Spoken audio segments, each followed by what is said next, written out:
2031 மே 10 governor மாளிகையில் Joseph விஜயாகிய நான் என்ற குரல் ஒலிக்கும்.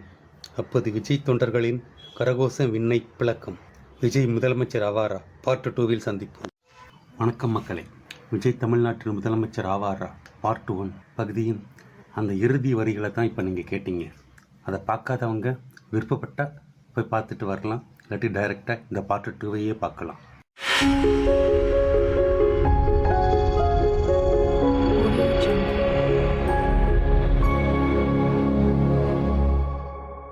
என் பையன் யார் தெரியுமா? யாரு? அவன் நின்னா தேரு, கேளுங்க. நடந்தா திருவிழா, உட்கார்ந்தா உற்சவம், கண்ணசச்சா கட்டல. இப்போ நீங்கள் கேட்டீங்கல்ல இந்த வசனம், அழகிய தமிழ் மகனில் வந்த இந்த வசனம், அது மாதிரி தான் விக்கிரவாண்டி மாநாட்டுக்கு பிறகு விஜய் நிலைமை மாறிவிட்டது. அதை பின்னாடி பார்ப்போம். ஆக்சுவலாக விக்கிரவாண்டி மாநாட்டுக்கு முன், விக்கிரவாண்டி மாநாட்டுக்கு பின் என்ற தாவைக்காவின் விஜயின் நிலைமை மாறிவிட்டது. விக்கிரவாண்டி மாநாட்டிற்கு முன் ஆளுங்கட்சியின் ஆதரவு ஊடகங்கள், மூத்த பத்திரிகையாளர்கள் என்ற பெயரில் ஆளுங்கட்சிக்கு ஜால்ரா அடிப்பவர்கள், ஆளுங்கட்சிக்கு ஜால்ரா போடும் யூடியூபர்கள், சீமான், முதலமைச்சர் ஸ்டாலின் கூட விஜயை பற்றி பெரிதாக யாரும் கவலைப்படவில்லை. மாநாடெல்லாம் பெரிய விஷயங்க. கூட புஷியானதுன்னு ஒரு ஆளை வச்சுக்கிட்டு மாநாட்டுக்கெல்லாம் பிளான் பண்ணுறது சான்ஸே இல்லைங்க. மிஞ்சி போனால் 5000 பேர், அதிகபட்சம் ஒரு 10,000 பேர் கூடுவாங்கங்க. அதுக்கு மேலே வாய்ப்பே இல்லை அப்படின்னு தான் எல்லோரும் நினச்சாங்க. ஆனால் விக்கிரவாண்டி மாநாட்டுக்கு பிறகு நிலைமை மாறிடுச்சு. தந்தி டிவி, பாலிமர் டிவி, புதிய தலைமுறை, நியூஸ் 18 போன்ற ஆளுங்கட்சி ஆதரவு, திமுக ஆதரவு சேனல்களும் அரசியல்வாதிகளில் சீமான், வேல்முருகன் அப்படின்னு ஒரு பெரிய பட்டாளமே விஜய் நேரடியாக தாக்க ஆரம்பித்து விட்டனர். என்னதான் விஜயின் விக்கிரவாண்டி மாநாட்டை ஆளுங்கட்சி குறைத்து மதிப்பிட்டிருந்தாலும் மாநாட்டுக்கு குடைச்சல் கொடுக்காட்டி என்ன ஆளுங்கட்சி அப்படின்னு நினச்சிடுவாங்கன்னு நினச்சி எந்தெந்த வழிகளெல்லாம் தடைகளை கொடுக்க முடியுமோ அந்தந்த வழிகளெல்லாம் தடைகளையும் குடைச்சல்களையும் கொடுத்துக்கிட்டே இருந்தாங்க. தடைகளை எல்லாம் தாண்டி மாநாட்டு திடல் வேலையை ஆரம்பித்து தாவைக்காவினர். அப்போவே திடலை வேடிக்கை பார்க்கவே மக்கள் குடும்பமாக ஏதோ பிக்னிக் ஸ்பாட் மாதிரி டெய்லியும் கும்பலாக கூட்டமாக வந்துக்கிட்டு இருந்தாங்க. அப்போது தான் ஆளுங்கட்சிக்கு உரைக்கவே ஆரம்பிச்சிச்சு. உடனே ஆளுங்கட்சி உளவுத்துறையை முடுக்கிவிட்டு என்ன ஏதுன்னு ஸ்டாலின் விசாரிக்க சொன்னார். விக்கிரவாண்டி மாநாட்டு ஒரு 10 லட்சம் பேராவது கூடுவாங்க அப்படின்ட்டு உளவுத்துறை ரிப்போர்ட் சொன்னது. இதெல்லாம் உனக்கு எப்படி தெரியும்னு என்கிட்ட கேட்காதீங்க. இதெல்லாம் பத்திரிகைகளையும் யூடியூப் சேனல்களையும் பார்த்து தெரிஞ்சுக்கிட்டேன். அப்போது ஆளுங்கட்சி முதல்ல பயம் வந்தது. அது ஏன்ட்டு 2-3 பேராகிராஃப் பிறகு சொல்கிறேன். எவ்வளவு தடைகளை கொடுக்க முடியுமோ அவ்வளவு தடைகளை மாநாட்டுக்கு கொடுத்தாங்க. ஏகப்பட்ட கண்டிஷன் போட்டதுனால மாநாடு போஸ்ட்பாண்ட் ஆனது. இதெல்லாம் விஜயின் ரசிகர்களுக்கு விக்கிரவாண்டி மாநாட்டுக்கு பிறகு ரசிகர்கள் என்ற நிலையிலிருந்து தொண்டர்கள் என்ற நிலைக்கு மாறினார்கள். அதனால் இப்போதைக்கு ரசிகர்கள்னு சொல்லுவோம். இதெல்லாம் விஜயின் ரசிகர்களுக்கு பெரிய விஷயமாகவே படலை. காவல்துறை மாநாட்டுக்கு வரும் வாகனங்களை 10 கிலோமீட்டருக்கு அந்த பக்கமே தடுத்து நிறுத்தி மாநாட்டுக்கு வரும் தொண்டர்களை நடக்க விட்டனர். தாவேக்க தொண்டர்கள் கொஞ்சம் கூட அலட்டிக்கல. வேளாங்கண்ணி, பழனி பாத யாத்திரை மாதிரி ஜம்முன்னு நடக்க ஆரம்பிச்சிட்டனர். அவர்களில் பாதி பேர் வந்து சேர்வதற்குள் மாநாடே முடிந்து விட்டது. முதல் நாள் இரவே தொண்டர்கள் குவிய ஆரம்பிச்சிட்டனர். எல்லோரும் 20 வயதிலிருந்து 40 வயதினர். இதில் பாதி பேர் புதிய வாக்காளர்கள். ஆண் பெண் வித்தியாசமே இல்லாமல் கூட்டமாக குவிஞ்சிட்டன. சில ஊடகங்கள் 15 லட்சம் பேர் வந்திருப்பாங்கன்னு கணிக்கிறாங்க. இன்னும் சில ஊடகங்கள் 10 லட்சம் பேர் வந்திருப்பாங்கன்ட்டு கூறின. மொத்தத்தில் 10 லட்சத்திலிருந்து 15 லட்சம் வரை மக்கள் வந்திருப்பார்கள் என்று தைரியமாக கூறலாம். இங்கிருந்து தான், இந்த பாயிண்டில் இருந்து தான் நான் முதல் வரியில் சொன்னேன், அந்த அழகிய தமிழ் மகன் மாதிரி விஜய் ஆனார்.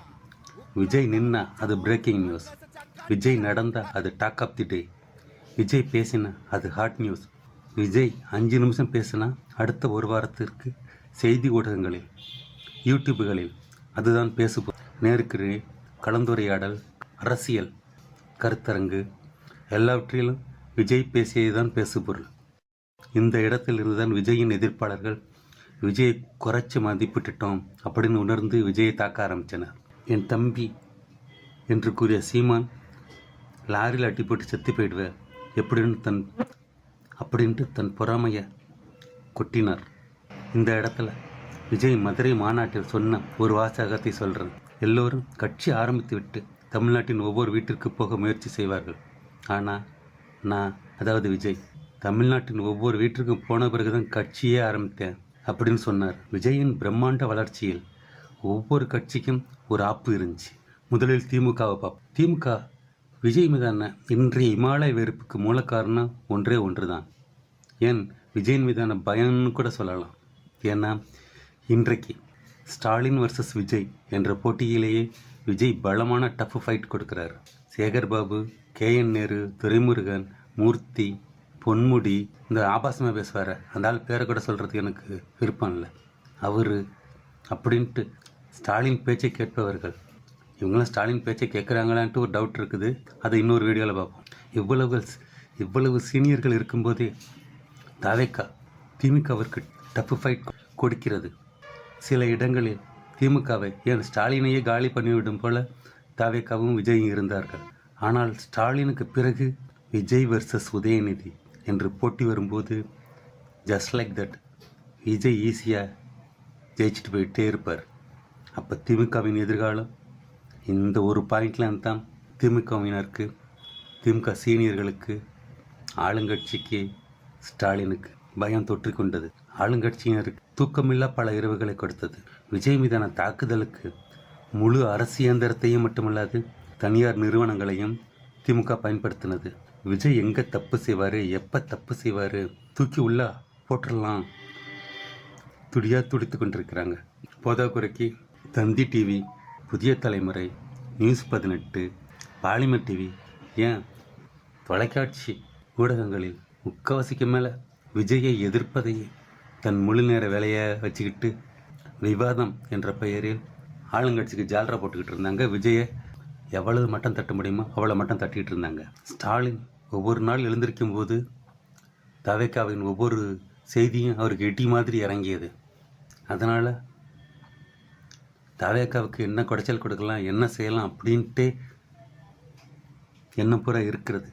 திமுகவின் பயம் இது ஒன்று தான். ஸ்டாலினுக்கு பிறகு வலிமையான ஒரு தலைவர், ஆளுமை மிக்க ஒரு தலைவர் அங்கே யாருமே இல்லை. இதுதான் திமுகவின் பயம். இப்போ அடுத்தது சீமானுக்கு வருவோம். சீமானும் விஜய் ரொம்ப குறைவாக மதிப்பிட்டு விட்டார். விக்கிரவாண்டி மாநாட்டுக்கு முன்னாடி என் தம்பி அரசியலுக்கு வந்தால் அது நல்லது, என் தம்பி என் தம்பி என் தம்பி என்று தம்பி பாசத்தில் பொங்கி வழிஞ்சார். ஆனால் விக்கிரவாண்டிக்கு மாநாட்டுக்கு பிறகு தாவேக்காவின் முதல் ஆப்பு நமக்கு தாண்டா அப்படின்னு அவர் உணரும்போது காலம் ரொம்ப கடந்து போயிருந்துச்சு. காரணம் என்னன்னு இப்போ சொல்கிறேன். முதலில் தனி ஈழம் என்ற கொள்கையோடு சீமான் நாம் தமிழர் என்ற கட்சியை ஆரம்பித்தார். காலம் செல்ல செல்ல, ஆண்டுகள் செல்ல செல்ல ஈழம் என்ற கொள்கையை விட்டு ரொம்ப தூரம் போயிட்டார். இன்னைக்கு சீமான்கிட்ட ஈழம் எங்கே இருக்குன்னு கேட்டால் அது தூத்துக்குடி பக்கமோ ஈரோடு பக்கமோ இருக்குங்க அப்படின்ட்டு போயிடுவார். அந்த அளவுக்கு ஈழத்தை விட்டு விலகி போயிட்டார். ஈழம் போயிடுச்சு, பொழப்பு நடத்தணுமே என்ன சொல்லலாம் அப்படின்னு பார்த்தார். அடுத்து அவர் கையில் எடுத்தது தான் தமிழ் தேசியம். தமிழ் தேசியம் தமிழ் தேசியன்ட்டு போகிற இடத்துலலாம் நெஞ்சு புடைக்க, நரம்பு புடைக்க, கத்தி கத்தி பேசினார். கொஞ்ச காலத்துக்கு பிறகு தமிழ் தேசியத்தையும் விட்டு விலகி போயிட்டார்.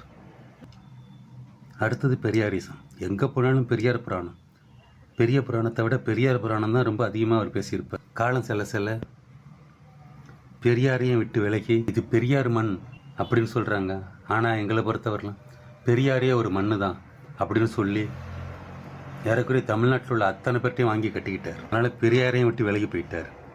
போதாக்குறைக்கு பிரபாகரனோடு சேர்ந்து இருந்த நாட்கள் அப்படின்ட்டு அவர் இஷ்டத்துக்கு கதை விட ஆரம்பிச்சிட்டார்.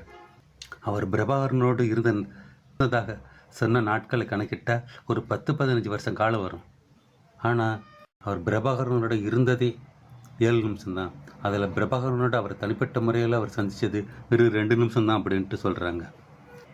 அதனால் அவரோட தலைவன் என்ற இமேஜ் கொஞ்சம் கொஞ்சமாக ஒட்டஞ்சி கொட்ட ஆரம்பிச்சிச்சு. அவர் கட்டிய கோட்டை அவர் முன்னாடியே கொஞ்சம் கொஞ்சமாக சிதிலமடைய ஆரம்பிச்சிச்சு. தமிழ் தேசியத்துக்காக கட்சி ஆரம்பித்தவர் பிறகு ரூபாய் நோட்டுக்காக மாறிப்போனார். முதல்ல நிர்மலா சீதாராமன், தமிழிசை சவுந்தரராஜன், அண்ணாமலை இவங்களை சந்திச்சிட்ட பிறகு அவரோட ஆதரவு பாரதிய ஜனதா பக்கம் போணுச்சு. அவங்க கொடுத்த பணம் எவ்வளோ நாளைக்கு தான் வரும்? செலவழியும்ல. கொஞ்சம் கொஞ்சமாக செலவழிஞ்சிட்ட பிறகு யார் பணம் கொடுப்பாங்கன்னு எதிர்பார்த்துட்டு இருந்தார். அந்த சமயத்தில் கலைஞரின் மூத்த மகன் திரு மு.க. முத்து இறந்து போனார். அதுக்கு துக்க செய்தி சொல்ல எங்கே போகணும்? மு.க. முத்துவின் மகன் வீட்டுக்கு போகணும். ஆனால் இவர் ஸ்டாலின் வீட்டுக்கு போனார். அங்கேயே எல்லாத்துக்கும் டவுட் ஆரம்பிச்சிருச்சு. ஸ்டாலினை போய் பார்த்துட்டு வந்துட்ட பிறகு சட்டை துரைமுருகன், சீமான் இவர்களின் பேச்சு கொஞ்சம் கொஞ்சமாக மாற ஆரம்பிச்சிருச்சு. திரு விஜயையும் தாவேக்க தொண்டர்களையும் அணில் குஞ்சுகள் என்று தலைவனுக்கு ஒரு இலக்கணத்திலிருந்து தரம் தாழ்ந்து ரொம்ப பேச ஆரம்பித்தார். இந்த அவரோட தம்பிகள் மெல்ல மெல்ல விலகி வேறு கட்சிகளுக்கு தாவி போய்விட்டனர். மொத்தத்தில் சீமான் ஒரு முரண்பாடுகளில் மூட்டை. அதனால் மக்களிடையே செல்வாக்கு இழந்து விட்டார். சீமானின் பெரும்பாலான தம்பிகள் தாவேக்கா பக்கம் படையெடுத்து வந்து விட்டனர். விஜயை எவ்வளவு முடியுமோ அவ்வளவு தரக்குறைவாக திட்ட ஆரம்பித்தார். சீமானை பற்றி மேலும் சில வரிகளை பார்த்துவிட்டு நாமும் அவற்றிருந்து விலகிட்டான். அன்வான்ட் வெயிட்டு, தேவையில்லாத லக்கேஜ். அவர் ஒரே ஒரு விஷயத்தை மட்டும் சொல்லிக்கிட்டு சீமானை விட்டு விலகிடலாம்.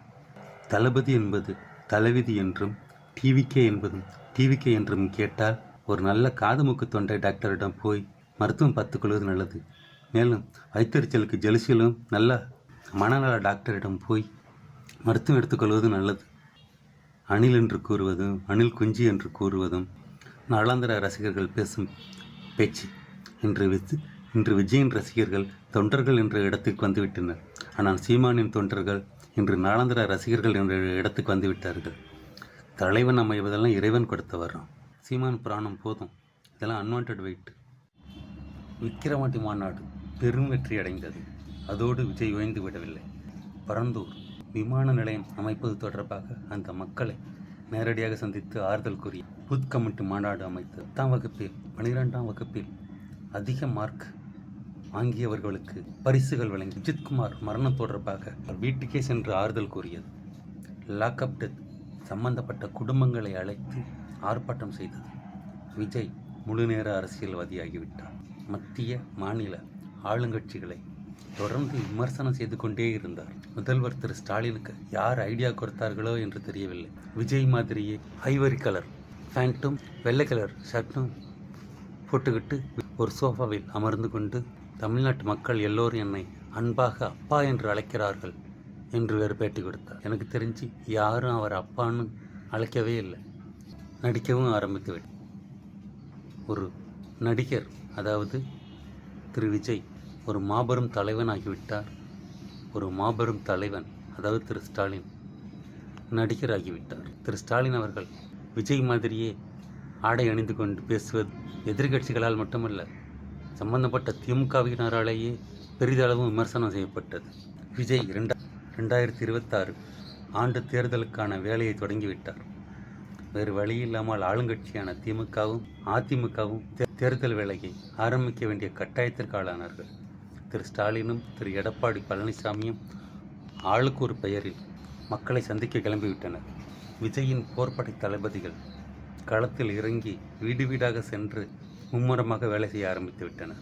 எங்கு எந்த பிரச்சனை இருந்தாலும் களத்திற்கே சென்று அவர்களுக்கு சப்போர்ட் செய்து மக்களோடு மக்களாக நின்றனர். கட்சி உறுப்பினர்கள் எண்ணிக்கை 1 கோடியை தாண்டியது.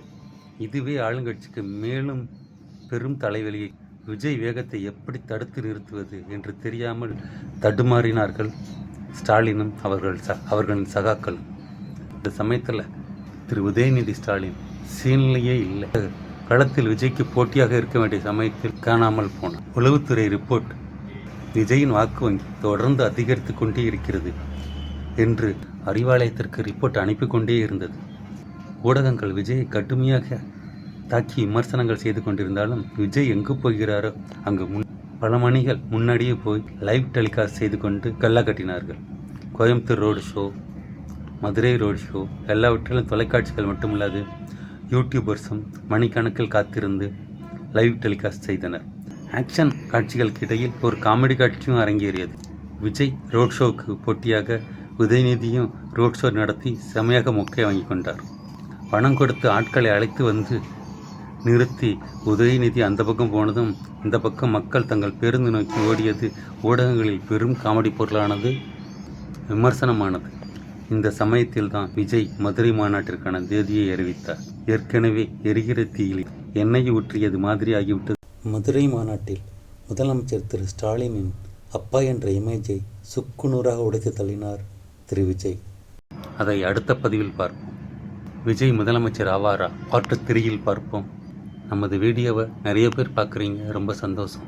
ஆனால் பார்க்குறவங்களில் ஒரு 10% ஆகுது சப்ஸ்கிரைப் பண்ணிங்கன்னா உங்களுக்காக மேலும் மேலும் நல்ல நல்ல கண்டென்ட்டாக தேடி நல்ல நல்ல பதிவுகளாக பதிவிடுகிறேன். ஆகவே சப்ஸ்கிரைப் பண்ணுங்கள் மக்களே.